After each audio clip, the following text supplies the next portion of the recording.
Hi అండి. ఇవాళ గారెలు చేసుకోబోతున్నాం మనము, వడలు.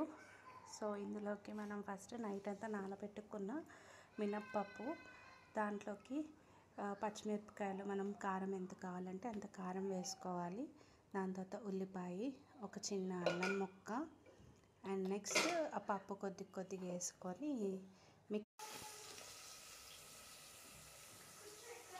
మీరు ఇవాళ ఏంటండి బ్రేక్ఫాస్ట్కి. సో ఇందులో మనము చెప్పినట్టు మళ్ళీ మిక్సీ పట్టుకున్న తర్వాత మనం సాల్ట్ యాడ్ చేసుకోవచ్చు. ముందుగా సాల్ట్ యాడ్ చేసుకుంటే వాటర్ వచ్చేస్తుంది, అందుకని మనము ఫస్ట్ అదొక్కటి మటుకు మిక్సీ పట్టేసుకోవాలి. గట్టిగా వాటర్ కూడా వేయకూడదు, అప్పుడు ఆయిల్ పీల్చుకోకుండా ఉంటుంది. దాని తర్వాత నెక్స్ట్ పిండి రెడీ అయిపోయింది. అందులోకి మళ్ళీ కట్ చేసుకున్న ఆనియన్స్ అండ్ కరివేపాకు, కొత్తిమీర ఇవన్నీ కూడా వేసుకోవచ్చు. వేసుకుంటే బాగుంటుంది, బట్ పిల్లలు తినరు కాబట్టి మనం నార్మల్ జస్ట్ ఆనియన్, కొంచెం జీలకర్ర, ఇప్పుడు తగినంత సాల్ట్ వేసుకొని అంతా ఒకసారి మిక్స్ చేసుకోవాలి.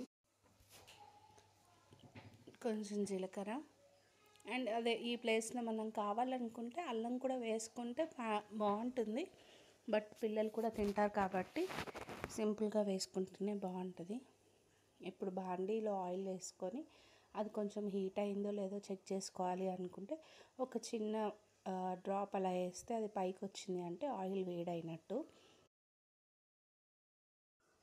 అప్పుడు మనము అలా, నేనైతే చేత్తోనే అద్ది వేసేస్తానండి. మీరు ఎలా వేస్తారో గారెలో కమెంట్ సెక్షన్లో కమెంట్ చేయండి. మీరు ఎలా వేస్తారో చెప్పండి.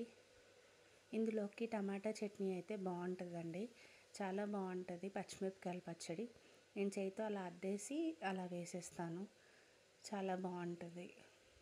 మీరు ఎలా చేస్తారు గారెలు చెప్పండి, ట్రై చేయండి, ఇలా కూడా బాగుంటుంది. ఇవాళ మీరేం చేశారు బ్రేక్ఫాస్ట్కి?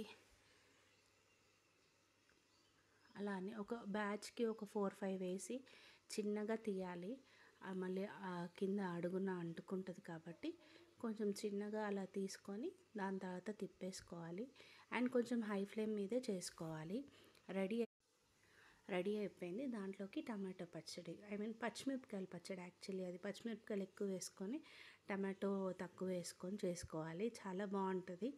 ట్రై చేయండి మీరు కూడా. కమెంట్ సెక్షన్లో కమెంట్ చేయండి. నా ఛానల్ని లైక్, షేర్ చేయండి, కమెంట్ చేయండి, సబ్స్క్రైబ్ చేసుకోండి, సపోర్ట్ చేయండి. Thank you.